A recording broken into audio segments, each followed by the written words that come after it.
마을 하면 어떤 것들이 떠오르시나요? 아마 많은 분들께서 읍면에 농사 짓는 시골 마을을 먼저 떠올리셨을 것 같은데요. 이 마을의 의미를 새롭게 쓰자라고 말씀하시는 분이 있습니다. 바로 강릉시 마을만들기 지원센터의 권상동 센터장님이신데요. 오늘 지성인에서는 이 권상동 센터장님을 모시고 마을 만들기의 역사와 바람직한 마을 만들기란 과연 무엇인지 이야기 나눠보도록 하겠습니다. 함께 가보실까요?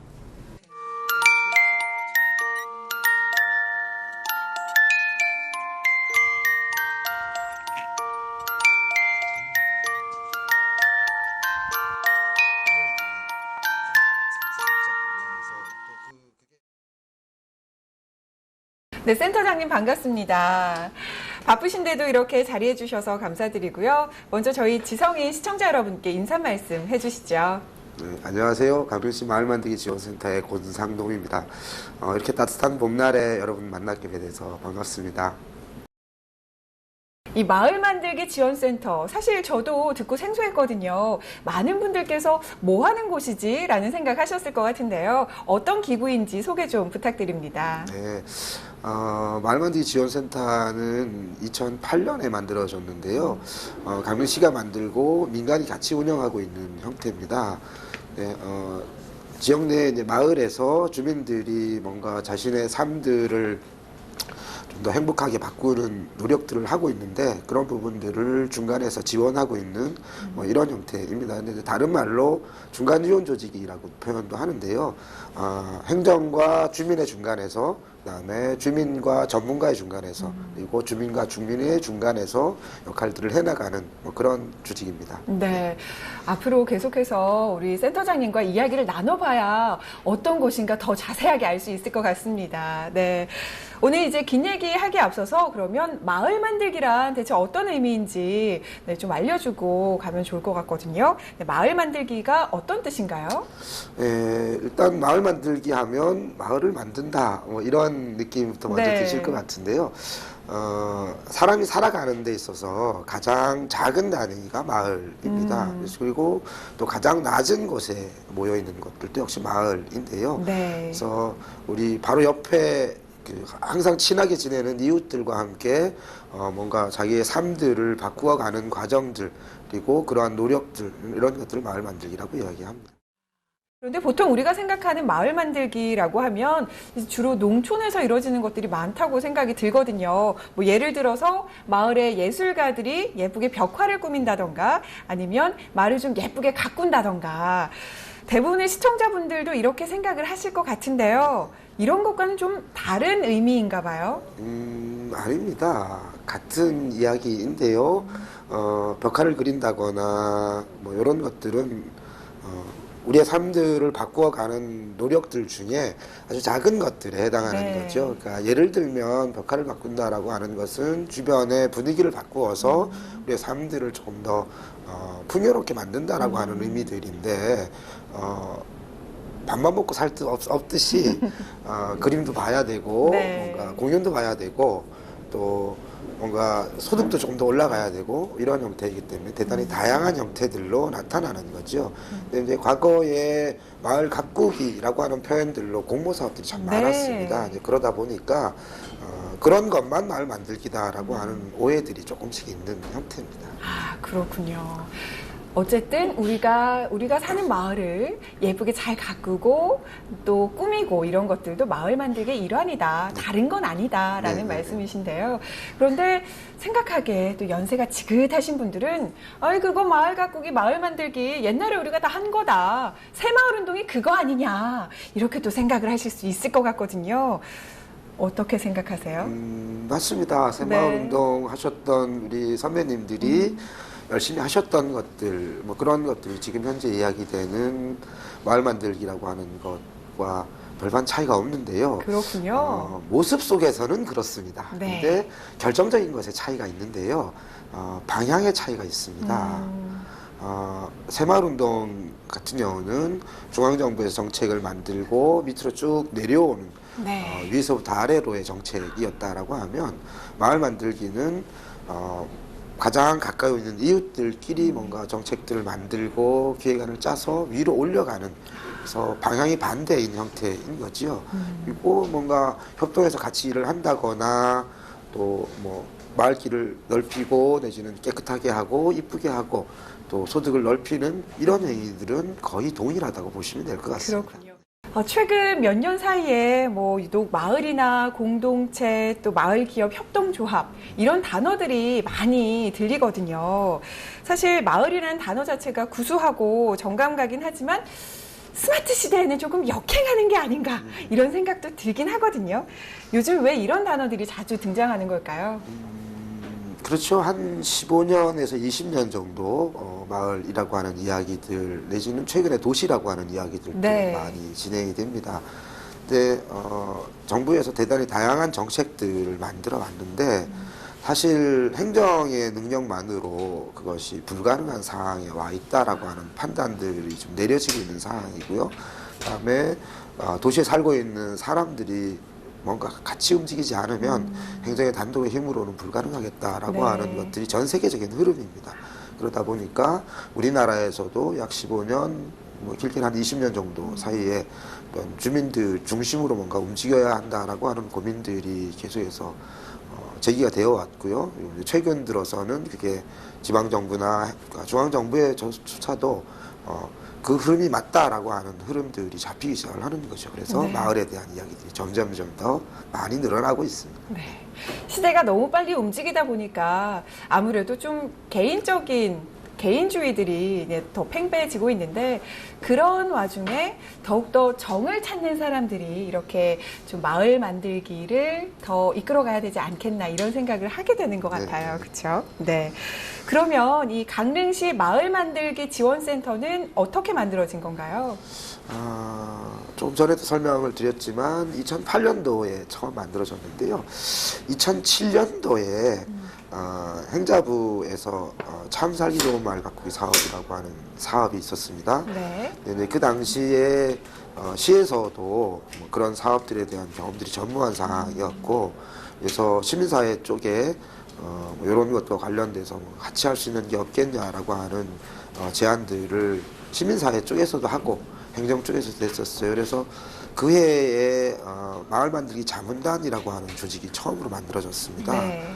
그래서 시민단체 쪽에 실무자들 4명, 그다음에 공무원들 4명, 그다음에 지역에 있는 업체의 대표들, 뭐 토목이나 건축, 조경 뭐 이런 쪽입니다. 그래서 업체 대표들 4명, 그리고 지역에 있는 학자들 4명, 이렇게 해서 16명의 마을 만들기 자문단이라고 하는 것이 구성이 됐는데요. 마을에 가서 뭔가 공통된 의견들을 내기까지는 참 어려움이 많았습니다. 그렇게 어려움이 많을 수밖에 없었던 이유가 각기 바라보는 시각이 좀 달랐던 거죠. 그래서 마을에서 어떤 일을 하고 싶습니다라고 하는 이야기를 하시는데 한 가지 사안들을 놓고 자문을 하는 의견이 4가지가 나오는 겁니다. 그렇군요. 네, 그래서 1년 내내 사실은 계속 의견을 조율하고 뭐 이런 형태였습니다. 그래서 뭐 마을에 있는 분들이 보면 자문하러 와가지고 국민들이 와서 계속 싸우기만 하네 뭐 이렇게 보이실 수 있었을 건데요. 1년이 끝나고 나서 평가하는 자리를 가졌었습니다. 마을 리더들, 거기 참가했던 자문단들, 또 공무원들 같이 모여서 전체 평가하는 자리를 가졌었는데 1년 내내 싸운 기억밖에 없는데 그게 너무너무 좋았다. 그런 이야기들이 좀 되기 시작을 했고요. 그다음에 내년도에도 이걸 계속 할 수 있었으면 좋겠다라고 하는 이야기를 했었습니다. 근데 그 해에 강릉시가 중앙정부 콘테스트에 가서 네. 우수상을 받았어요. 그래서 2억의 상금을 받아왔습니다. 네. 그래서 이제 2억의 상금을 어떻게 쓸 거냐라고 하는 것을 논의하는 과정에서 이거 내년도에도 우리 좀 체계적으로 하려고 그랬으면 좋겠는데 하다 보니까 1년에 몇 번 나오는 거 가지고는 주민들이 별로 도움이 되지 않는다. 네. 그래서 상시적으로 지원할 수 있는 어떤 흐름을 좀 만들어 봤으면 좋겠다라고 하는 이야기가 좀 돼서 지원센터를 만들게 되는 계기가 됐습니다. 네. 사실 처음에 운영을 하실 때는 서로 의견 충돌도 있으셨을 거고 말씀해 주셨던 대로 1년은 싸운 기억밖에 없다라고 하셨지만 그 과정에서 무언가 더 단단해지고 탄탄해진 그런 게 있었을 것 같아요. 네. 그러면 우리 센터장님께서는 어떤 계기로 이 마을 만들기란 걸 하게 되셨는지 궁금합니다. 저 개인적으로요? 네. 저는 96년도에 강원도에서 처음으로 인터넷 기반의 소프트웨어 개발 회사를 만들었었어요. 네, IMF 바로 맞았죠. 그래서 그 당시만 해도 뭐 전산이라고 하는 개념이 있었지 정보라고 하는 개념은 사실 그렇죠. 좀 약한 네. 그런 때였는데. 네. 그때 한창 네. 주산도 하고 이럴 그렇죠. 때였잖아요. 예. 네. 그래서 사업을 털어먹고 뭐 좀 지역에서 네. 근신하고 있을 뭐 그런 때인데 이제 행정에서 연락이 왔습니다. 정보화 마을이라고 하는 것을 중앙정부에서 설계를 하고 있는데 네. 우리 잘 모르겠습니다. 이거 어떻게 대응해야 될지 모르겠습니다. 도와주십시오라고 하는 연락이 와서. 전문가에게 또 자문을 네, 구했군요. 그래서 가서 뭐 지역에서 어떻게 준비하면 좋을지 뭐 이런 이야기를 한 6개월 정도의 과정을 거쳐서 네. 진행을 했는데요. 그때 마을에서도 그런 걸 해야 됩니다라고 하는 얘기를 해서 마을에 이제 같이 가게 됐습니다. 공무원들하고 네. 가서 보니까 무슨 공모 사업들을 하고 뭐 그것을 잘 활용해서 소득도 내고 뭐 이런 이제 계획들이 있는 거죠. 그래서 이제 그 부분에 대한 서류를 만들어 드리는 작업을 함께 작업을 했습니다. 그래서 이제 그게 조금 잘 돼서 돈을 바로 받아갖고 왔어요. 그러니까 소문이 나니까 다른 마을에서도 부르고 이렇게 해서 한 6군데 정도의 마을에 자금을 그러니까 중앙정부의 정책 자금을 받아오는 서류를 같이 만들거나 네. 서류를 고쳐주는 작업을 했었는데 자금을 다 받아왔어요. 네. 6개가. 근데 이제 그 기간이 한 2년 정도 쉬는 기간 동안에 진행이 됐는데요. 3년째 되던 해에 제가 보지 말아야 될 것들을 보게 됐습니다. 어떤 초기에 그 서류를 만들어줬던 마을들이 네. 가지고 온 돈 때문에 서로 싸우는 일들이 생겨나기 시작하는 거죠. 그래서 초창기였는데 이제 그 90년대 말 2000년대 초반 무렵입니다. 네, 자금 가지고 왔다 싸움이 나서 밤에 짐 싸들고 다른 동네로 이사 가시는 분도 생겨났고 네. 또 낮에 논에서 일하다 말고 낯들고 싸우기도 하고 뭐 이런 일들이 생겨나기 시작을 하는 걸 이제 보게 됐는데 처음에 마을에다가 뭔가 서류를 만들고 이럴 때는 이렇게 해드리면 마을에서 뭔가 자금도 가지고 와서 네. 소득이 날 수 있는 사업들도 할 수 있고 또 그러면서 뭔가 좀 행복해질 수 있지 않겠나라고 하는 생각을 했는데요. 그 의지와 전혀 무관하게 마을 망가뜨리고 있다라고 하는 생각이 좀 들기 시작을 한 거죠. 그래서 제가 후원회원으로 있던 시민단체에다가 이걸 시민운동의 차원에서 좀 접근을 해서 판을 좀 새로 만들어야 되겠다라고 하는 문제 제기를 좀 하게 됐고요. 여러 해 걸렸습니다. 시민사회 쪽에서도 잘 이해가 되지 않았고 행정에서도 이해가 잘 되지 않았는데요. 2004년에 지역에 있는 시민단체 한 곳에서 같이 해보자라고 하는 이야기가 돼서 그때부터 시민단체 일원으로 일을 하기 시작을 했습니다. 그렇군요. 사실 좋은 의미로 선의의 마음으로 도와줬던 마을이 살짝 좀 와해가 되는 그런 걸 지켜보면서 상당히 안타까우셨을 것 같은데 그래도 지금 그걸 계기로 이렇게 전문가로서 거듭나셨으니까 좀 어찌 보면 또 아이러니하기도 합니다. 네. 그래서 지금은 이 강릉시 마을 만들기 지원센터에 몇 가지 원칙이 생겼다고 들었습니다. 네. 서류를 만들어줬던 게 주요한 화근이었다라고 하는 생각을 했습니다. 그러니까 주민들이 직접 뭔가 계획을 잡고 그걸 정리해서 공유하는 작업들이 배제된 상황에서 외부에 있는 누군가가 계획을 만들어 드리고 그러고 나니까 자금이 들어오니까 또 새로 논의를 시작하는 그래서 계획을 만들어졌던 것들을 다 포기하고 돈을 엉뚱같이 쓰는 이런 상황이 벌어지는 상황을 보고 그 이후에는 일체 서류를 만들어 드리지 않는 것을 원칙으로 잡고 있습니다. 그래서 서류를 만드는 방법 내지는 뭔가 기획하는 방법을 같이 의논하고 이야기하긴 하는데 일체 서류를 만들어 드리지 않습니다. 그리고 이제 또 한 가지 원칙이 있는데요. 공무원들이나 내지는 시민사회에 있는 분들이 뭔가 대단히 깊숙이 관여해서 일들을 진행을 하는데요. 그러다 보니까 역시 마찬가지로 주민들의 주도성이라고 하는 부분들이 약화된다라고 하는 판단이 있어서 그런 부분들도 되도록이면 뒤에서 밀어주십시오. 앞에서 끄는 것이 아니라 뒤에서 밀어주십시오라고 하는 원칙들을 좀 세우고 있습니다. 네. 자, 그렇다면 이 강릉에서 마을 만들기 사례 어떤 게 좀 있는지 소개를 해주세요. 여러 가지가 있습니다. 강릉에 이제 한 80개 정도의 공동체에서 마을 만들기와 관련된 활동들을 좀 하고 있는데요. 그 중에는 뭔가 이렇게 중앙정부나 지방정부의 공모사업에 이 지원을 좀 받아서 진행하고 있는 데도 있고, 또 스스로 돈을 모아서 스스로의 능력으로 진행하고 있는 데들도 있는데요.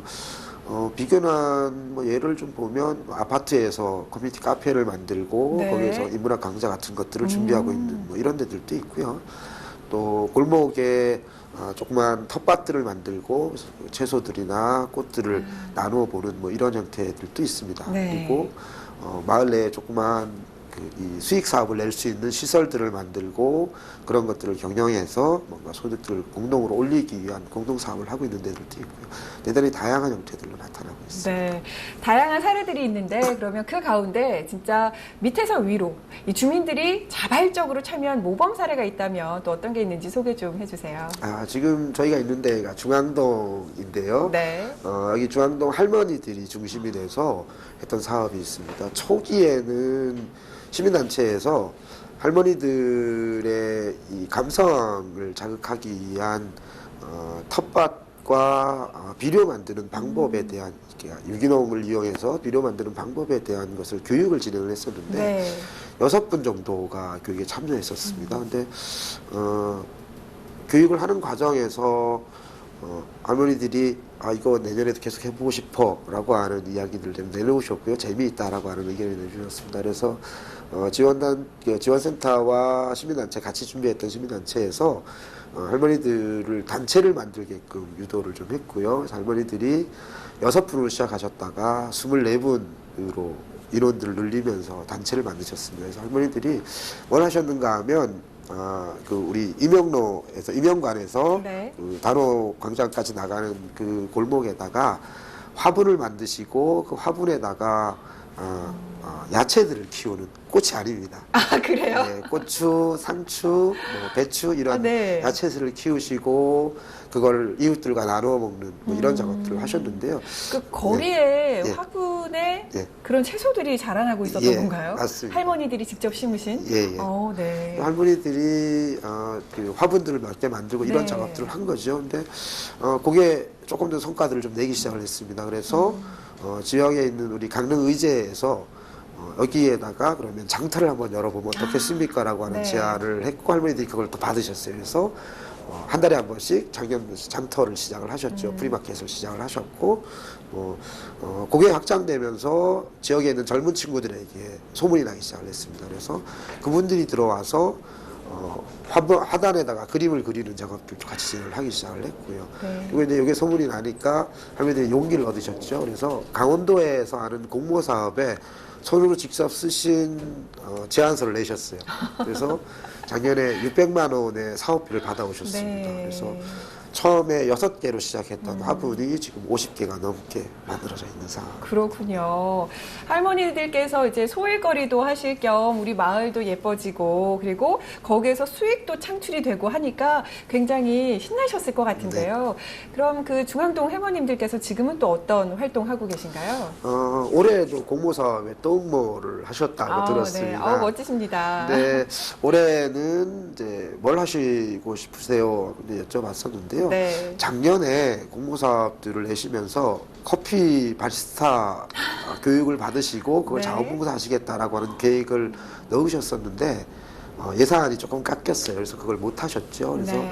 올해는 그거 해보시겠다라고 하는 얘기를 좀 하고 계시고 작년에 하셨던 것 중에 하나가 사진전을 하셨었습니다. 할머님들이 직접 사진도 찍으셨어요? 아니요. 사진을 찍은 건 아닙니다. 네. 사진은 두 가지로 전시가 됐는데요. 네. 하나는 이제 젊은 친구들이 할머니들이 활동하시는 사진을 찍어 드린 거. 네. 그거가 일단 전시가 됐고요. 네. 또 하나는 할머니들의 앨범에서 사진을 꺼내서 그걸 전시하는 거였는데 우리 골목에 살아있는 역사가 전시된 거면서 첫 해에는 할머니들이 그냥 골목에서 찍었던 사진이 전시가 됐고 네. 작년에는 할머니들의 결혼 사진이 전시가 됐습니다. 그래서 아마 올해 그 할머니들 이야기에서는 올해는 소품 같던 사진들을 전시를 좀 해보시겠다고 사진을 모으고 계십니다. 이런 모범적인 사례들이 소문이 많이 나면서 지금도 많은 곳에서 문의가 들어올 것 같습니다. 네, 어떤 질문들을 많이 받고 계신가요? 강릉에서는 이제 사업들을 우리가 구체적인 아이디어를 가지고 있는데 이걸 어떻게 시작하면 좋을지, 내지는 내가 이런 아이디어가 있는데 어떻게 설득해야 될지 잘 모르겠어요. 그래서 그런 그 설득을 좀 해주십시오라고 하는 요청들이 있고, 네. 또 다른 지역에서는 어떤 이런 것들과 관련해서 어떤 활동들이 있었는지 소개해 달라고 하는 요청들이 좀 있습니다. 그래서 그런 것들이 이제 주요한 요청들이고요. 외부에서는 저희처럼 이게 지원센터가 있는 데가 강원도 내에는 아직 없습니다. 그러다 보니까 지원센터를 어떻게 만들었고 어떻게 운영합니까? 라고 하는 이야기하고, 그다음에 이런 사업들을 시작해 봤으면 좋겠는데 행정에서 네. 이런 사업을 어떻게 설계하면 좋습니까? 라고 하는 문의들이 들어오고 있습니다. 그렇군요. 요즘 워낙 옆집에 누가 사는지도 모르고 이렇게 그냥 지내고 계신 분들도 계십니다. 그런 분들께 좀 적극적으로 참여해 보시라고, 아니면 우리 마을에도 관심을 가져 보시라고 한 말씀 해주신다면 어떤 이야기를 해주고 싶으신가요? 마을 만들기는 밑에서부터 위로, 그다음에 이웃들과 함께, 내가 가장 편하게 이야기할 수 있는 이웃들과 함께라고 하는 건데요. 이 마을, 여기서 마을은 공간적인 의미가 아닙니다. 네. 가장 작은, 가장 낮은, 그다음에 가장 편안한이라고 하는 의미에서의 마을이 훨씬 더 강하거든요. 그래서 요즘에는 사실 뭐 페이스북이나 트위터 같은 SNS를 이용하면 제주도에 있는 분이 바로 이웃집에 있는 분들보다 더 편안하고 더 친할 수 네. 있습니다. 그래서 공간적인 부분들은 별로 중요하지 않을 수 있다라고 하는 생각이 좀 드는 거고요. 내가 편하게 이야기할 수 있는 첫 번째 그 사람들과 이야기를 시작하시기를 권해드리고 싶습니다. 네. 그렇다면 올해 또 계획이 궁금하거든요. 강릉시 마을만들기 지원센터 올해는 어떤 계획이 있으신가요? 올해도 역시 마찬가지로 공모사업이 시작될 예정이고요. 그리고 강원도에서 작년부터 공모사업을 하나 새로 시작했습니다. 네. 그래서 그런 여러 가지 그 정부에서 진행하고 있는 공모사업들을 역시 적극적으로 지원해 드릴 예정이고, 그것은 소위 말하는 정부의 지원을 받아서 일부분 이제 외부의 도움을 받아서 하는 것이고요. 그래서 그것보다 주민들이 뭔가 직접적으로 시작할 수 있는 계기들을 만드는데 지원센터까지 찾아오는 것도 어렵다, 네. 부담스럽다라고 하는 판단이 좀 되어서요. 마을에서 이런 경험을 해보셨던 분들을 좀 모아서 상담을 해볼 수 있는, 마을 분들과 적극적으로 상담을 시작할 수 있는 그런 코디네이터들을 좀 모아서 활동을 시작해 볼 예정입니다. 그래서 일단 저희가 이름을 정해놓은 거는 지역혁신 코디네이터 이렇게 이름을 지어놓긴 했는데요. 기존에 활동하셨던 우리 주민들이 중심이 되어서 이웃들과 이야기를 좀 더 쉽게 편하게 시작할 수 있는 그런 계기를 좀 만들어 보려고 합니다. 네. 오늘 긴 말씀 해주셨는데요. 정말 감사합니다. 네. 자, 지금까지 강릉시 마을만들기 지원센터 권상동 센터장님과 이야기 나눠봤습니다. 센터장님, 고맙습니다. 고맙습니다. 그 옛날부터 우리나라엔 두레나 개와 같이 서로 협동하고 의논하며 희노애락을 함께 나누는 그런 문화가 있었습니다. 그런데 지금은 어떤가요? 무관심을 넘어서 층간소음이나 주차 문제 등으로 이웃 간에 해서는 안 돼, 넘어서는 안 돼 선까지 넘는 그런 시점인데요. 이제라도 가장 낮은 곳에서부터 이웃과 함께 실천하려는 움직임들이 더 활발해졌으면 하는 그런 바람입니다. 지성인, 오늘은 여기서 마치겠습니다. 시청해주신 여러분 고맙습니다.